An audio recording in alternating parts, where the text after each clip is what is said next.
Hello, and thank you for tuning in to Starting Small. Today, I'm joined by Shari Siadat of TooD Beauty. Shari, thank you so much for joining me today. What up? Thanks for having me. Of course. So I'd like to start out with your upbringing. So where did you grow up and what was your childhood like? Are you ready for like a 7-hour therapy session? Yeah. Uh, I grew up in a very small town in Massachusetts. And I really had this like narrative of other growing up. I'm Iranian American. My parents came here in the 70s, and I was born there in the 80s at a time when diversity and inclusivity was not the norm. My town had like less than 3,000 people in it. And I think when you're someone who definitely did not feel and look like they fit in with their classmates. It's interesting how at a very young age, while you may not have the emotional wherewithal to put a name to that, you feel that quite deeply.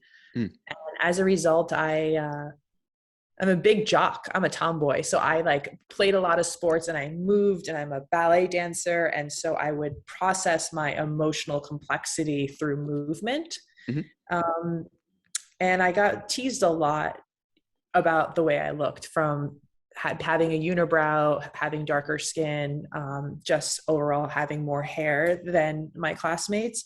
And Mm-hmm. that really sowed these seeds of shame inside of me, where all I wanted to do was look like my blonde hair, blue-eyed classmates.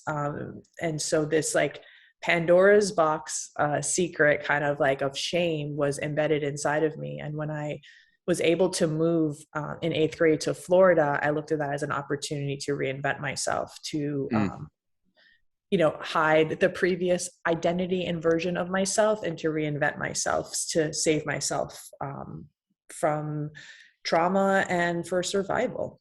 Mm. Can you kind of explain that move and that transformation that you've had, being able to kind of replatform yourself to meeting new people as well, and what that was like, that experience for you? I love meeting people. I'm like a people person. I'm also very much a chameleon. I'm a Pisces. So I'm so good at like shape shifting in terms of like vibing off of someone, and like also like losing myself to their, their vibe.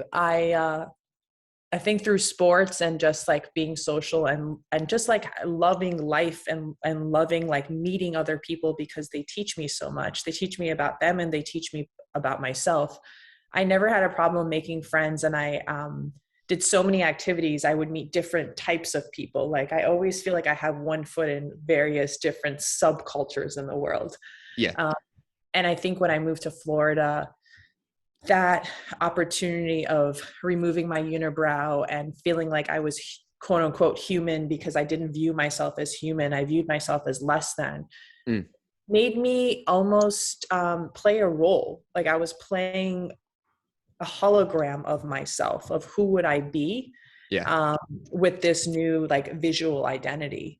And I started to keep playing make-believe, if you will, and like doubling down on changing the way I looked and like trying on different costumes, so to speak. I'm saying that Yeah. from like a metaphysical standpoint, to really see who I was. I'm Certainly. definitely a seeker. Yeah. Did you have an experience like that growing up? So where I grew up, I'm in Indiana. Not exactly. I guess I went to a fairly large high school where 4,000 students, where it could be certainly hard to find your identity and where you belong with what Yeah. group, what subculture, etc. So I guess I did have a sector of that, especially when I got to like upper grade school. So I can relate for sure. So how long were you in Florida then? I saw you did go to NYU. So how long was this period? I lived there for 3 years, but it was like one of the best 3 years of my life, from like 93 to 96. Oh, nice. So you did end up going to NYU, and what did you study there, and what led you to going to New York then? My family moved again when I was in 11th grade. So they moved up Okay. to New Jersey, and my parents wanted me to kind of go to a college that was close to home. So Stern Business School was a 30-minute option. Yeah. And I have always been a creative and artistic, but I think being of Iranian heritage, like there's three professions that are really valid. You can either be a doctor, a lawyer, or an engineer. Mm. And so I kind of chose the most creative option, which wasn't one of the three, but I guess a businesswoman. Yeah. Um, and I have a double major in IT and marketing. So I was like Amazing. computer programming, but also understanding like how to get in the mind of a consumer. Yeah. That I love psychology and I love creativity. So it was the closest thing to those things. Amazing.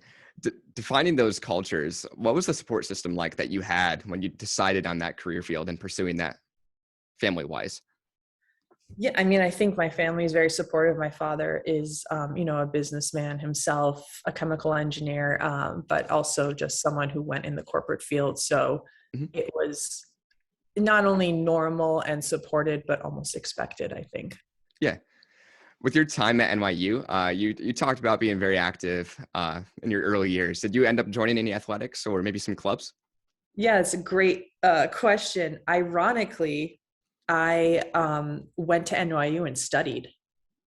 Yeah. I was like super athletic, a big basketball player actually, and went to NYU, and there was so much competition at Stern. They had like a 20-20-40 curve, like only 20% got A's, 20% got B's, and then the rest C and lower. Wow. And that was also my first experience with many diverse ethnic backgrounds. And I bring that up because it seemed like each ethnic background would only help the other ethnic background at Stern. Oh, wow. So it was really funny. So it was like a dog-eat-dog world. Yeah. And I got to New York, and I was like this naive, sheltered child who kind of grew up and down the East Coast. But like, that was my first time like not living in my parents' roof. And Yeah. I studied, and I also just explored New York City. Mm. I mean, as a college student myself, you have different aspirations throughout your years, and they progress as you progress through school. I'm curious, what were you wanting to pursue when you did go to NYU, and how did that shift your future actual plans as well? So I don't think anyone ever knew this about me. This was in 1999 when I started college, like fall of 98. Okay. And back then the internet was really starting to take off. So I had created, I think it was my freshman year, this URL called celebritylooks.com. And the O's and the looks had like eyeballs in them. Mm. And my whole concept was this. It was that you like what a character wears on television. You were able to go to my website. You would click on the TV show. That TV show would then click on all the characters, and then you would click on the date of the episode, and then all the clothes that character wore on that episode were able for purchase. Like, Wow. far ahead of my time. Yeah. Because I don't think that still exists now. And just, I guess, with Instagram kind of creating shop, some of these things are still coming out right now, but that was, 20 some odd years ahead. Wow. So I created a whole website of that. That's where I wanted to go. That's so cool. Did you end up launching that, and did you end up finding some users using the site as well?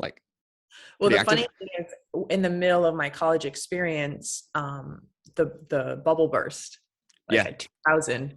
So I didn't pursue that at all. But I created the prototype on it for I forgot my ecom marketing class. Yeah, that's awesome.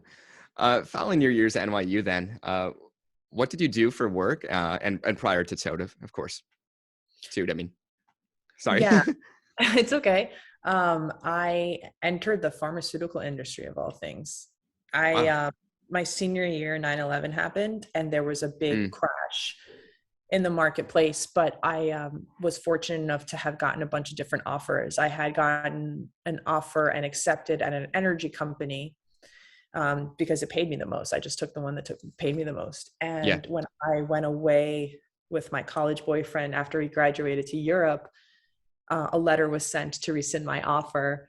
And so I came back with a big shopping bill and no kind of signing bonus. So I went straight to like monster.com, which was like a big employment website back in the day. Yeah. And in 6 weeks, I found a job as a marketing account manager Yeah. for a pharma marketing company. And that's how I kind of got into the pharma world. Wow. How long were you in that industry? Would you say? Decade. I had Oh, wow. whole career. All my 20s, I was in the pharma marketing industry and I had various roles from, I started in the marketing department, then went into ops, and then I ran an entire like distribution fulfillment center from customer service to the warehouse to a Mm, certificate department.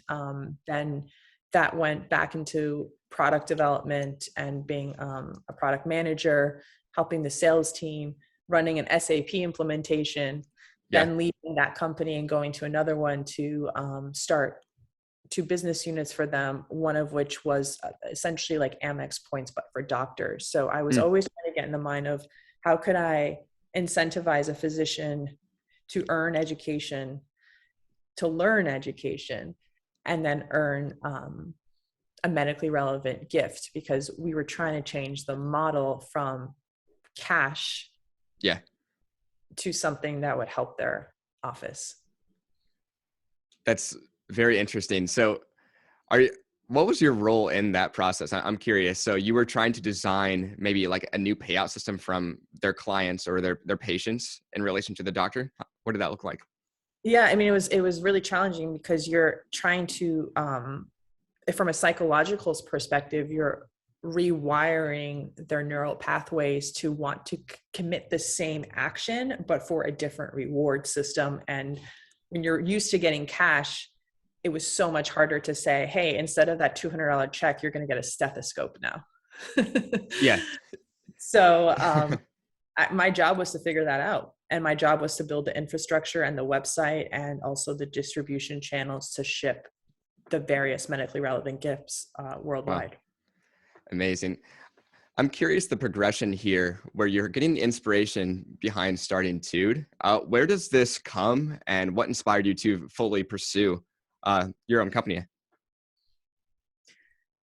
Great question. I feel like my whole life got me ready for TooD, Yeah. which is short for attitude, and it was something that I really fell into. A lot of times you hear that with entrepreneurs, like it just comes to them because they were almost meant to be to Yeah. kind of start that. I left pharma industry and became a mother and got really into like the philanthropy world, particularly with the arts focus. And through that, I was playing around with my identity more. Like now I'm a mother. Now I have a little bit more of a relationship to self. And then I had these outlets to transform my hair, my makeup, my style, and and really see how that's viewed in the world. Like there was a lot of external validation I got from that. Mhm. Um, and then when I had my third daughter, because I have three girls, she really resembled me, and I was still on that hamster wheel of continuously changing my appearance and continuously conforming to Eurocentric forms of beauty. Mm, And bearing witness to her and how she physically looks like really was this mirror that was like held up to me to examine my own relationship to self, mm, to say, why does someone who looks so much like me I value as beautiful and effervescent and just perfect, and I really understood how much I hated myself and the way I looked. So that wasn't an indication of anything other than the real work is not in changing anything about how I look. It's mm. how am I rewiring my brain, Yeah. have a new attitude. And that's why TooD was born, because I decided to grow back my unibrow. I decided to face a face I hadn't seen in 24 years, simply because I thought that if my children bear witness to a woman who faces something that is the most uncomfortable, hidden, dark secret, and she doesn't allow it to control her, that she just sits alongside it and it just is. Mm, Um, that is a really powerful message, and that's a really powerful witnessing that they can have to certainly. hopefully help them. Of And course. through that, I decided to write a children's book to to share that experience because I completely changed as a person. I saw like my confidence completely evolve. I saw the relationship I engage with change, because when you view yourself as less than, then also everything else around you in your world will also feel like non-reciprocal. Yeah. And through writing this book, because I thought that I could help a younger generation understand that message from day one, I wanted to bundle the book with a complementary product that would allow this section of my face, my unibrow, to be like my superhero mask. And I wanted children to have an ability to paint themselves, the parts of themselves that they may, be embarrassed about, or the parts of themselves that they're in love with, but it really gives them the agency through a nonverbal way Yeah. of sharing with the world. Now I will throw colors and crystals on parts of myself, and you can't look away. And this is my power. What makes me unique is my superpower. And that is how TooD, the concept, was born. That's so inspiring. So when you launched this book, was the idea to eventually launch an accessory that can aid in that book? Or was the idea you wanted to get this story out, this message out through the book, and then the products just organically started to aid in that? You didn't have the idea to bring the products in yet, did you? No, I mean, I was in my second round at Scholastic, and I thought this is a product that I wanted to bundle with the book when it launched. By the way, that book has never launched. Okay.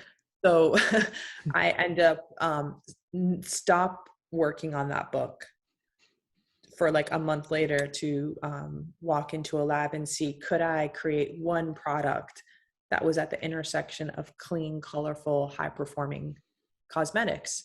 Because I really believe that we live in an overpolluted world, not only from a formulation and packaging standpoint, but also from a mindset of the messages that we're told in the beauty industry about who wears makeup, how to wear makeup, where makeup should be worn. And it's been so binary that I thought, we're all creators. We all deserve paints to self-express and wear makeup wherever it's worn. And by the way, clean beauty should be democratized. It shouldn't just be for the rich. Yeah. We all have endocrine systems that deserve to be safe. What if I could create something that would solve a lot of these, challenges I see in the industry where I wasn't feeling like they were being met?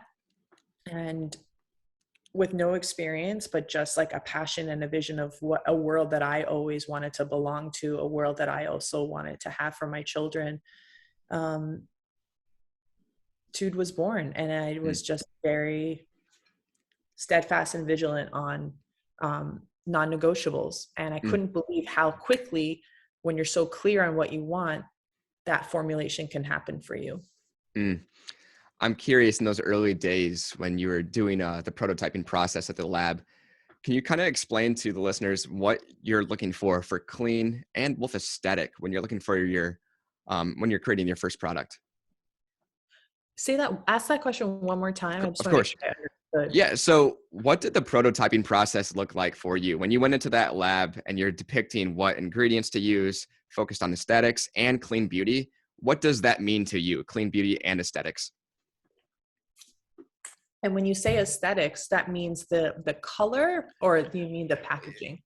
Yeah, the color, the physical color when applied. Got it. I from a very young age saw the world only in colors, meaning like if I would like something or dislike something, I sometimes saw color around that. And that color would indicate a mood or emotion. So the first thing I did was go to Sephora and buy $400 worth of products from all different people to literally mix the colors I wanted. I also wrote down, what is the texture? Is there a smell? Like, how should it be applied? All of these things, just not knowing any better, but just trying to be very clear to the lab of what I was looking for. So I walked in, shared with them my palette, shared with them my desirability for the feeling of it, how it can glide on. And then from a formulation standpoint, I knew from being pregnant, this was the gift that I got, not only my children, but I also had an understanding of how toxic everyday products are. I didn't know Yeah. until I got pregnant. Therefore, I had a list already of like what I find rude. Like say like TooD finds these rude. So I said, make sure that this list of toxins are not in my formula. That's how I started. It was Yeah. very simple, very basic, no experience, but just from all I had known at that moment in my life, and trying to kind of do better. Of course. When that first product launched, what was your main marketing strategy then? Both your voice and your message you wanted to share, and then how did you output that? So the funny thing about TooD is it's a brand I built and a business I built with products, but it's very near and dear to myself. So sometimes I feel like we're too enmeshed because it's not just a brand, it's me in a brand. Mm, There has a lot of benefits to that and also a lot of things that can be challenging. But the benefit to that is the following. When it comes to marketing, my only job is to continue to learn who I am and what I stand for and what I believe in, and to have an outlet or a platform to share my views. I think a lot of my experience growing up, I always felt like my voice or my feelings were not valid. mm, And now TooD is my way of sharing with the world all the feelings and all the observations that I had growing up in a world that didn't necessarily serve me.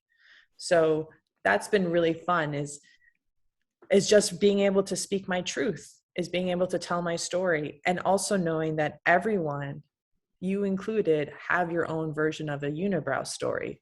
So there's like a humanity aspect to it. And for me, it was so much about the non-toxic thinking and the non-toxic formulas simultaneously. It wasn't one or the other. It wasn't like I sat in a room and I'm like, I'm going to launch a beauty brand.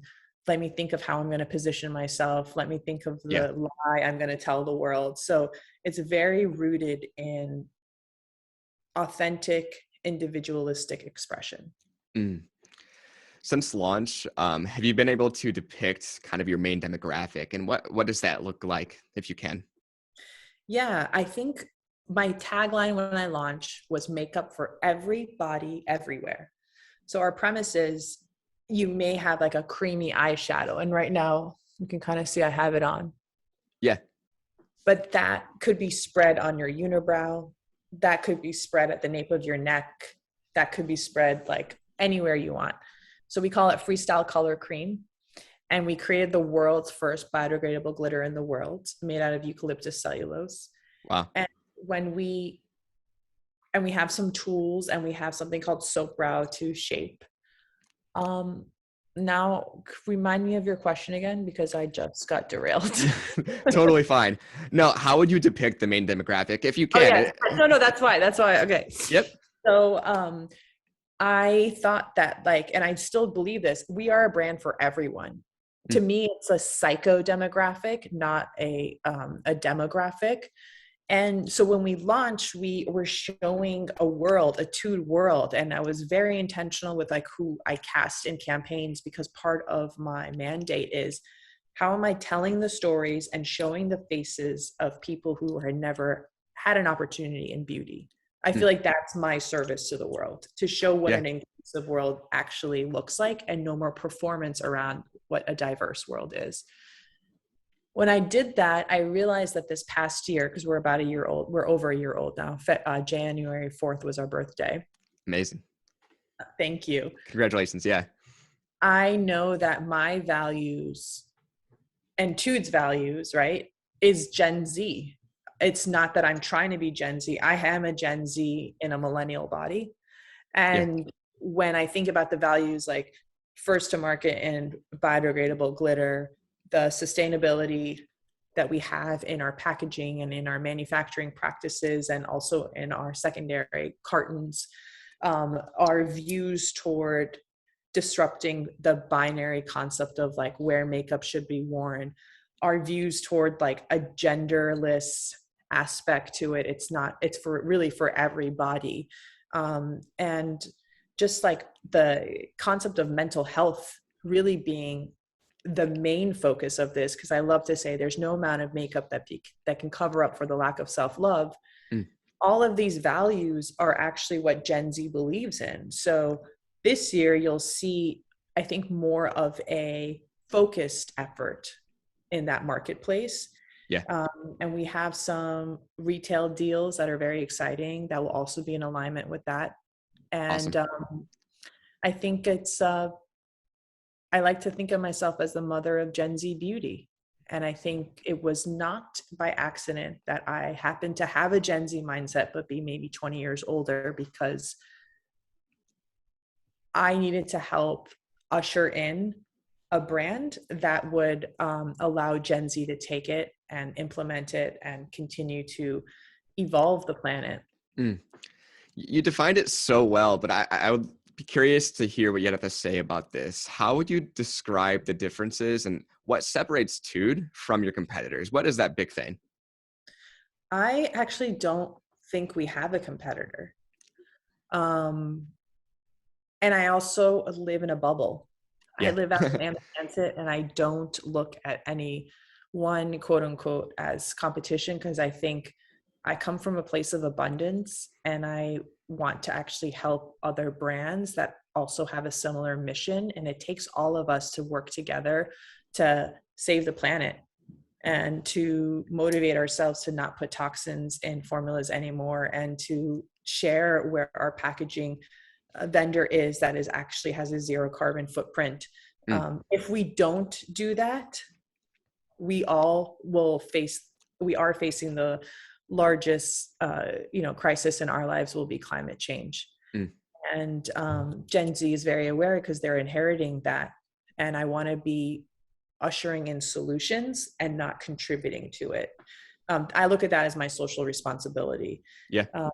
And so a part of me being like, I create all of my products myself. I create my palettes. I, of course, work with a lab to make it, but I really like to keep my channel open, but Yeah. also in a creative bubble, so I'm not impacted by the toxicity of the world. Certainly. If that makes sense. Definitely. So if you can depict within the year of being launched, what would you say is the top seller if you have an idea so far? Definitely no. No. We have a product called Turn It On Soap Brows, Okay.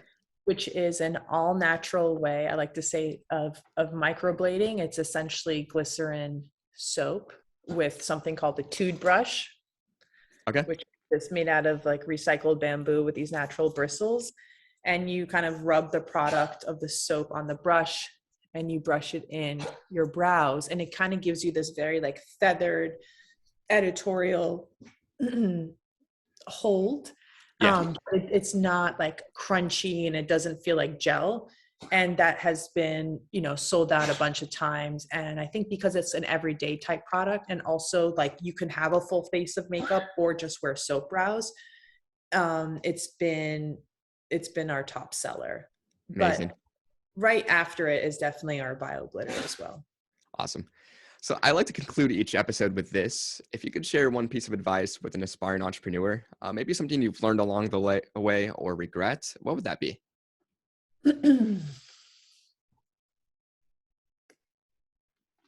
I know what I always would say, but I'm trying to actually think of what is a regret. Some people say no regrets, which I support that too. I don't, it's not necessarily regret, but I will say, look at everything as an input. Never look at something like a failure, because every action that you do will have a consequence. Mm. Or an outcome. And you have to really look at that outcome and see, did it help support your strategic vision? Does it help communicate to the world what your brand's about, or promote sales, whatever the criteria is? Mm. And then you can evaluate that input and say, okay, if I want a different outcome, how do I need to change? And like, what is the feedback mechanism to evolve this? I'm definitely a recovering people pleaser and perfectionist. So every day I have to do the work of not only continuously being conscientious of like what I do, but it's actually about accountability, not only holding like your team accountable, but really yourself to say, if I want to implement this change and I am expecting my team to execute on that, what is my accountability and my role in that to ensure that they're, number one, set up for success. Number two, they have the tools also that enable them. And how am I being crystal clear with my expectations? And then if those aren't being met, it's actually my responsibility to hold them accountable, because something that I fell into a lot with this brand, as I said, I'm very enmeshed with it, is that when I felt the level of work wasn't to my satisfaction, instead of actually giving the opportunity to the people I work with to say, hey, this is great, but this is where we need it to go, and allowing them to evolve from that, I would end up just taking it on to fix it myself, because it seemed like it would be faster for me to do it than to like, ask them to. But what that really leads to is burnout. Definitely. It's not sustainable. So this is the year I declared for myself, no more self-betrayal. And truly like the year of self-love, and which is a huge tenet of TooD. So if I really love myself and I don't want to betray myself, then I also can't continue to be a workhorse, because that is in fact, bullying myself into,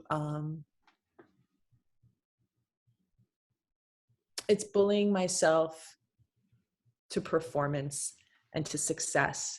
And isn't the goal of to just love yourself as is, nothing more? So that's the part about accountability that I'm talking about. It's like, how am I holding myself accountable to the things that I even preach about? Certainly. Well, Shari, thank you so much for joining me today. And to the listeners out there, make sure to check out TooD at toodbeauty.com. Thank you. And follow us on our social accounts, and let me know any pictures you want to see or any tutorials or whatnot.